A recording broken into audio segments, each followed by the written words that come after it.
Mesdames, Messieurs, peuple congolais, être citoyen, c'est être informé. Et pourquoi? Parce que l'ignorance est la pire des souffrances.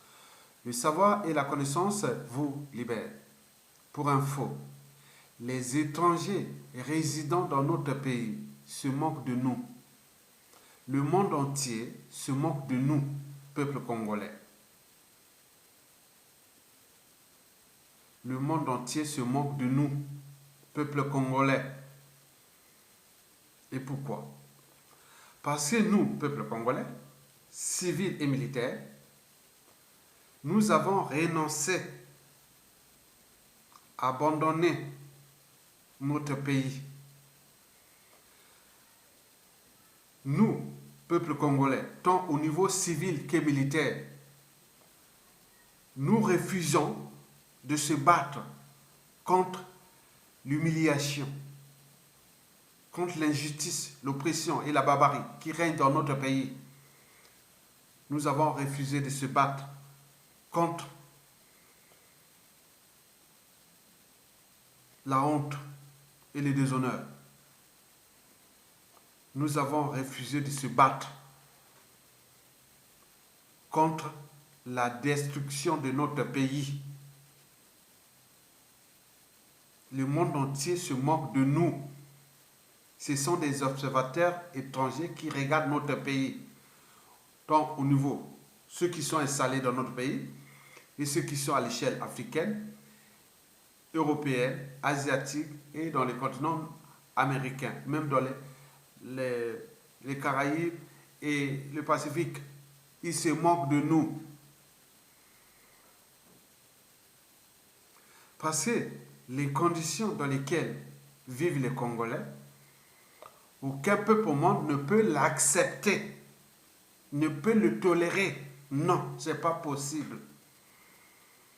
Alors, juste, la question de savoir, la question que je me pose, moi, est de savoir pourquoi les Congolais ont-ils refusé de se battre pour leur liberté, dignité et pour leur pays. Pourquoi les Congolais ne se révoltent-ils pas? Et j'ai trois facteurs. Trois facteurs qui justifient le pourquoi les Congolais ont tout abandonné, renoncé. C'est comme si vous avez un bien et vous le laissez comme ça. Comme la nature a horreur du vide. Voilà, ce sont les voleurs, les escrocs et tout, et c'est leur bien. Donc nous sommes dans la situation là, nous Congolais, tant au niveau civil, politique et militaire. Sinon ça se serait déjà depuis 2015 à nos jours. Alors quels sont les trois facteurs qui bloquent les Congolais pour qu'ils puissent enfin chasser le dictateur Sassou Nguesso, chasser ce clan-là qui ont été de tout détruire ce peuple-là, ce pays-là. Je vous informe qu'il y en a trois facteurs qui bloquent. Si vous l'essayez vous-même, lancez seulement le mot-clé. Peut-être si vous êtes étranger, bon, n'y allez pas, n'essayez pas. Si vous êtes étranger, vous allez rentrer dans l'ostracisme, la haine de l'étranger. Si vous êtes africain, autre, le Congo là-bas, c'est maintenant comme ça. Si vous êtes africain, vous voulez, non, vous pouvez rentrer dans la xénophobie, dans l'ostracisme. Maintenant, si vous êtes congolais, et là, vous allez se retrouver dans les trois facteurs de blocage que je vais vous citer. Si vous dites, bon, écoutez, mais pourquoi on ne se met pas dans la rue pour chasser Sassou Nguesso? Le premier facteur de blocage est géopolitique. Dès que vous parlez de mettre les Congolais dans la rue, vous allez dans 97% des cas se retrouver avec les mots tels que, des mots de type les nordistes, les sudistes, les quartiers nord, les quartiers sud, les quartiers nord, les quartiers sud de Brazzaville, les quartiers nord, le sud et nord. Donc, c'est ça. Là, de ce fait, vous rentrez dans l'entonnoir. dans le pied du dictateur Sassou Nguesso. Parce que pour asseoir sa tyrannie, il a divisé ce pays en deux parties. Donc il joue de ça. J'ai expliqué ça dans plusieurs de mes vidéos. Donc à chaque fois que vous lancez cette idée de se situer, s'organiser et de se mettre les gens dans la rue, à Brazzaville, la capitale, vous serez confronté à cette géopolitique-là, nord-sud, quartier nord Brazzaville, quartier sud. C'est comme une invitation à l'idéal sceptique, au renoncement, à l'abandon. Dès que vous êtes Congolais, hein, essayez vous-même, que mettez les Congolais de Brazzaville dans la rue. Ce qui s'est passé ailleurs, au Soudan, en Algérie, en Burkina Faso et partout dans le monde, il n'y a pas de quartier nord, quartier sud. Non, non, non, il n'y a pas ça. Vous êtes citoyen. Mais nous, là-bas, c'est ancré même dans l'ADN. C'est ancré dans la tête. Et celui qui a entraîné, conditionné cet état de crise ou cet état d'esprit, c'est Denis Sassou Nguesso est là. Donc chaque fois que vous allez parler, non, mettez les Congolais dans la rue, automatiquement, vous rentrez dans le piège ou de l'entonnoir de la géopolitique nord-sud à l'échelle de la quartier de Brazzaville. Donc ça bloque. Donc ça crée le climat de méfiance et défiance et voilà. Le deuxième facteur est celui de la peur. Parce que sous le nazisme, Hermann Göring l'avait très bien expliqué, que ceci peut se passer dans n'importe quel régime politique, démocratie, monarchie, dictature, dynastie, etc., etc. Il suffit de faire peur à la population, la peur. La peur.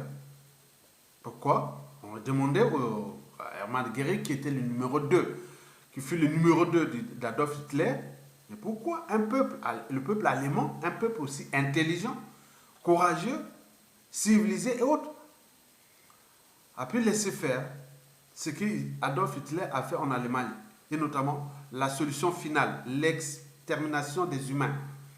Donc il avait dit que c'est la peur. Oui, la peur règne au Congo. Dès que vous prononcez le mot, mettez les populations de Brazzaville dans la rue, on va vous ramener directement, toujours à la... Non, ce n'est pas le quartier sud de Brazzaville qui va sortir, le premier ou le quartier nord de Brazzaville, autre, vous allez rentrer là.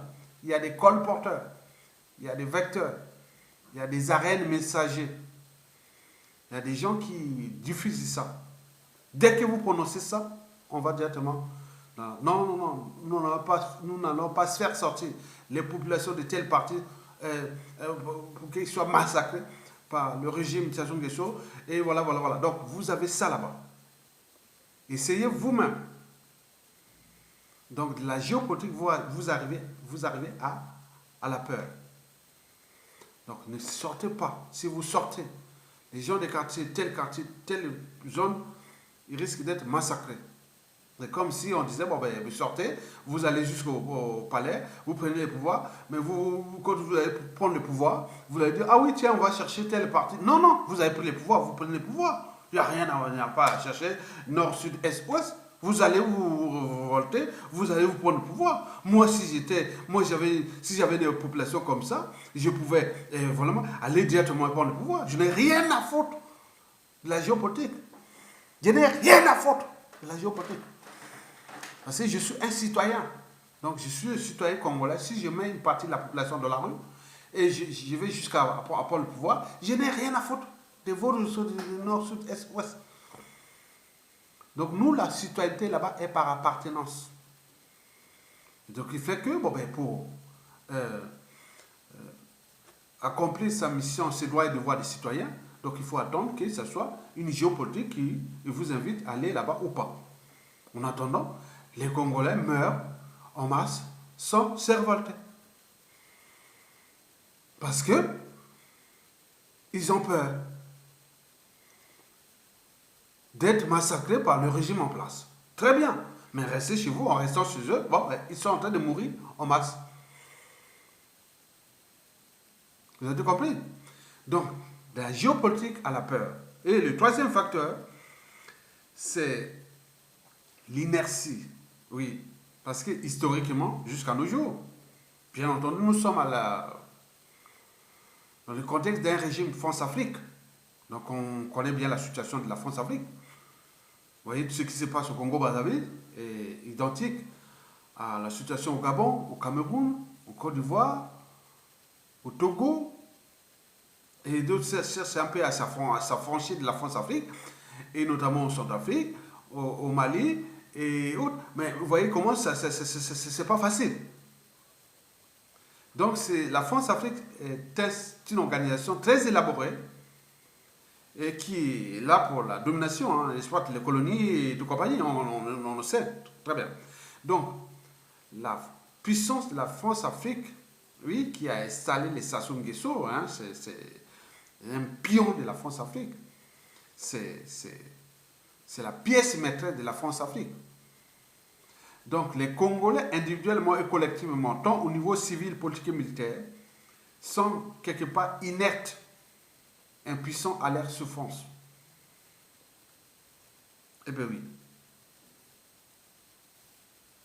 Et de ce fait, Denis Sassou Nguesso a entraîné et conditionné les Congolais vers le bas. Ils ont baissé le seuil de la dignité et de la conscience humaine. Donc, si vous allez au Congo-Brazzaville, ce qui se passe là-bas, pour quelqu'un qui vient d'un pays africain, ou d'Asie, ou des Amériques, et n'oublions pas d'Occident, européen, nord-américain, mais c'est choquant. C'est choquant. Donc là-bas, les gens acceptent l'inacceptable, l'intolérable, l'inadmissible. Parce qu'ils ont baissé le seuil de la dignité humaine. Les Congolais vivent comme des rats, des cafards, des puces. Mais ça devient normal. Personne ne prend ses responsabilités. Donc, partons de ces trois facteurs de blocage que je peux vous les rappeler. La géopolitique nord-sud, diviser le pays en deux.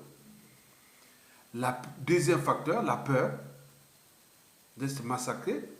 Mais cette peur-là est intégrée avec la géopolitique et la citoyenneté. N'oublions pas la France-Afrique. En attendant, nous sommes dans le statu quo. Et donc, le dictateur qui a brisé des millions de vies, ruiné et détruit un pays, surendetté pour rien ce pays, est en train de dérouler son rouleau compresseur. En ce moment, qu'est-ce qu'on en constate? Il continue à piétiner ce peuple congolais. Il continue à voler tout de ce pays. C'est comme un rouleau compresseur de la kleptomanie. On vole les ressources naturelles, on vole les comptes publics, on vole tout. Donc c'est comme si... ce sont des Africains, hein. Il faut dire, ce sont des Africains. C'est le paradoxe. Donc c'est comme s'ils seraient là en train de gérer une colonie d'exploitation. Je n'ai jamais vu. Donc ils ont piétiné, continuent à piétiner ce peuple, continuent à voler tout ce qui est dans ce pays. Troisièmement, il faut se dire qu'ils ont ruiné, détruit ce pays. C'est une poudrière, c'est un pays en faillite. Le FMI ne va pas donner l'argent à des gens ou quand on donne l'argent pour eux, ils volent. Dès qu'on donne, ils volent. Ils ont élaboré des systèmes complexes de kleptomanie. Dès que vous donnez l'argent là-bas, ils sont mis dans la poche. Le peuple. Et quatrièmement, il faut se dire qu'il y a le grand remplacement. C'est-à-dire d'ici 2030, c'est dans 9 ans. C'est pas loin, hein, on peut 2030 encore, non.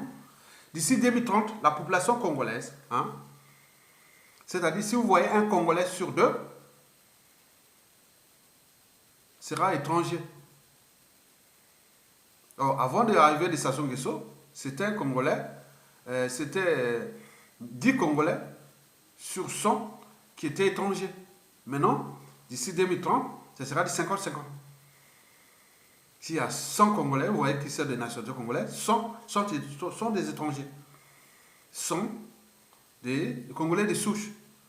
Et ça va augmenter comme ça, jusqu'au grand remplacement. Comment ça marche? Nous avons observé, c'est-à-dire, les catombes de la condition humaine est telle que, donc ils sont en train de mourir là-bas. Les gens, comme ils sont en train de mourir là-bas, et quand ils meurent, et on amène les étrangers pour les remplacer là, au fur et à mesure. C'est-à-dire, ah tiens, il y a tant de Congolais de souche sont morts, 10 sont morts, on amène 20 étrangers. 10 sont morts, on en remplace par 20 étrangers. Il faut se dire qu'il y a des programmes de stérilisation. Les vaccins ou tout ce qui est là, c'est le programme de stérilisation. Et nous avons des armées, des militaires qui sont là. Non, ils ne respectent même pas les fondamentaux des armées. Défendre le territoire, défendre le peuple et les territoires. Défendre le peuple, les territoires, les institutions, défendre votre pays. Mais là, dans cette armée, d'ici à 2030, ça sera une armée hybride, 100% hybride. En ce moment, elle est à 30% composée d'étrangers. 30%. Même au niveau des officiers, qui est des étrangers. Maintenant, d'ici 2050, disons 2030, dans 9 ans, ça sera 50% ou 60% que des étrangers. C'est une armée hybride. Donc, au niveau de la population, donc, la colonisation est en marche dans la zone France-Afrique. C'est la raison pour laquelle la France nous a fait beaucoup de mal. Mais cette situation qui risque de se terminer très mal, parce que dans ces genres de situations qu'on voit qu'on ne peut pas humilier quelque chose comme ça. Quand ça va se changer, quand les vrais patriotes, les vrais Congolais prennent là, mais je vous rappelle, je vous informe qu'il y a risque de xénophobie au Congo. Il y a risque de ce que Sassou Nguesso avait fait en 2013-2014, expulsion massive des étrangers dans ce Congo-là. On se prépare à ça. Et donc, je m'arrête là. Parce que les Congolais, les étrangers installés dans notre pays ne nous ont pas donné le coup de main. Non. Ils sont venus vraiment pour s'accaparer de ce pays. Et ils sont maintenant anti-nationaux. Mais puisque celui qui est là, c'est un étranger qui a été installé là, qui est en train de laisser ce pays-là à la gueule, aux gueules des loups et aux bêtes des vautours. Ils sont en train de dévorer. Et pour combien de temps encore? Ce qui fait que, je vous rappelle, je vous informe, risque de celle de xénophobie. Et beaucoup de vols charters, quartier par quartier, rue par rue, Brazzaville, Pointe-Noire. Ils sont connus, sont là. On connaît les nationalités autres. Nous, on veut récupérer notre pays. Mais on y travaille. Nous, on n'est pas contre les étrangers, ni contre, non. Nous, on veut qu'on ne soit pas étranger dans notre propre pays. Pour accéder à la nationalité, à la citoyenneté congolaise, ça devient le parcours du combattant. L'étranger accède facilement à la fonction publique, accède facilement au passeport, accède tout. C'est comme quelque chose, c'est ce qu'on appelle la haute trahison. Mais ils ont fabriqué tellement des haineux, des revanchards, tout sont là, ils attendent. Historiquement, ça s'est toujours passé comme ça. Et donc, nous sommes dans une situation où l'énergie des rancunes, des vengeances, d'ostracisme, des xénophobies, de tout, on peut tout mélanger et monter au-dessus. Parce que c'est trop. Allez voir ce qui se passe au Congo là-bas. Ce que j'ai jamais vu. Et pourquoi me dites encore? Je vous laisse là, comme je vous ai trouvé. Donc, nous sommes dans une situation où le blocage s'est installé dans le temps. Donc, c'est une histoire des post-indépendances qui a continué à travers les différents régimes politiques et qui nous a mené à Sassou Nguesso, qui a instrumentalisé la géopolitique nord-sud. Et en installant la peur et protégé par la France-Afrique, et voilà le résultat. Mais nous y travaillons. Nous y travaillons. Et en attendant, Sassou Nguesso continue à piétiner le peuple. À piétiner les prisonniers politiques. Sassou Nguesso continue à voler avec son clan et tout. Ils sont en train de voler tout. Sassou Nguesso continue à ruiner et détruire ce pays. Sassou Nguesso continue à entreprendre le grand remplacement. Mais pour combien de temps encore? Je vous remercie. Nous arrivons. À bientôt.